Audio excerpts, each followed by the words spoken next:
ये या जो भी घटना तुम्हारा क्या हुआ था उसमें? उस दिन अपने मेरे पास कॉल आया था 6:52 पे महाराज जी के कॉल से। सुरेश ने बात की कि भाई साहब की तबीयत खराब हो गई है और आप हॉस्पिटल आओ। तो मैंने बोला भाई कौन सा हॉस्पिटल आना है? तो वो उन्होंने बोला प्रेक्सा हॉस्पिटल आ जाओ, भाई साहब की ज़्यादा तबीयत खराब है। तो मैं वहाँ से अपने झालामन था तब, वहाँ से यहाँ दुकान आया, दुकान से सीधा मैं गया था हॉस्पिटल। मतलब 7:30 बजे तक मैं हॉस्पिटल पहुँचा था। उसके बाद में वहाँ जाके मैंने गुरुजी को भी फ़ोन लगाया, उनके जो मोटनाजी महाराज उनके गुरु है, कि भाई ऐसी ऐसी बात हो गई है, आप हॉस्पिटल आओ।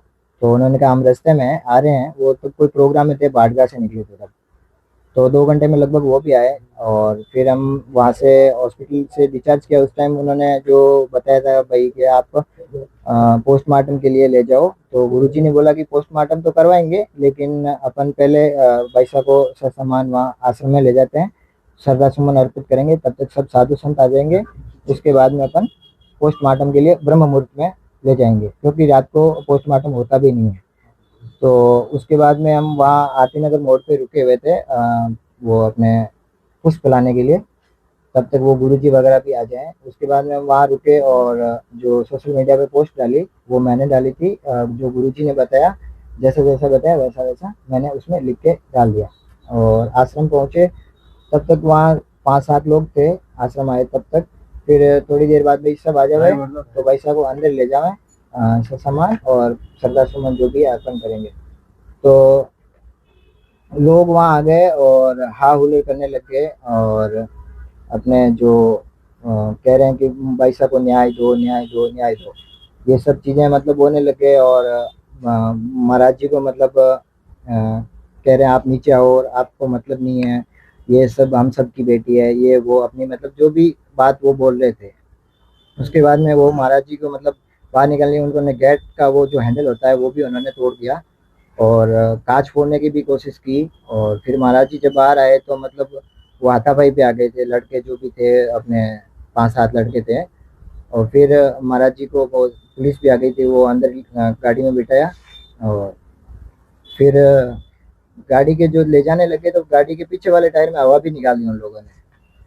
फिर मतलब गलत गलत बयान देने लगे कि भाई भाई साहब को मतलब इन्होंने ही मारा है। अब ये पोस्टमार्टम के लिए मना कर रहे हैं। तो महाराज जी ने पोस्टमार्टम के लिए मना किया भी नहीं था। और वहाँ पे जो लोग आए हुए थे जो मतलब नारेबाजी भी कर रहे थे और गाड़ी तोड़ने की भी कोशिश की थी।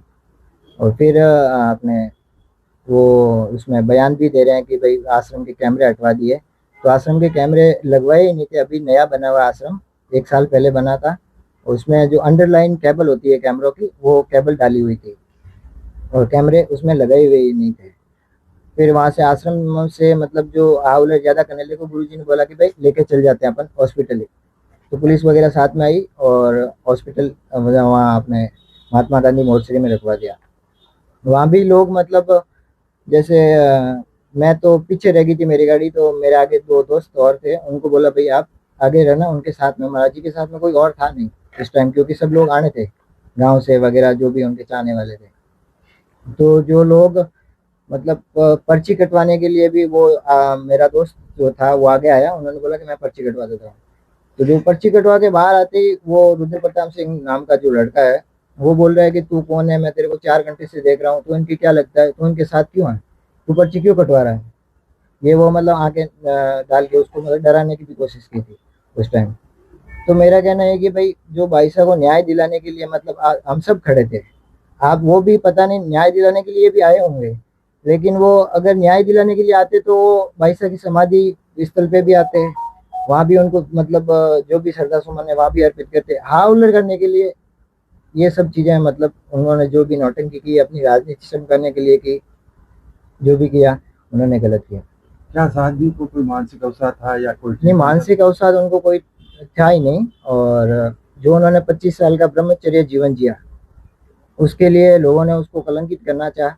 लेकिन उन्होंने अपनी मतलब अग्नि परीक्षा के लिए भी जगत गुरु शंकराचार्य को पत्र भी लिखे उन्होंने कि भाई ऐसी बात है। तो उन्होंने उनको भाई कहा कि जो लोग हैं उन्होंने भगवान अपने माँ सीता को भी नहीं छोड़ा, तो अपन तो इस कलयुग में हैं, तो आप धर्म का प्रचार करते रहो और आगे बढ़ते रहो, लोगों पे नजर नहीं रखनी है।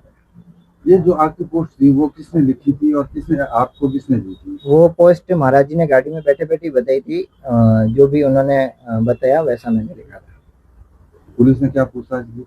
पुलिस ने यही सब पूछा है कि अपने घटना के बारे में जो भी हुआ उसके बारे में। कितनी बार बुलाया? एक बार ही बुलाया था।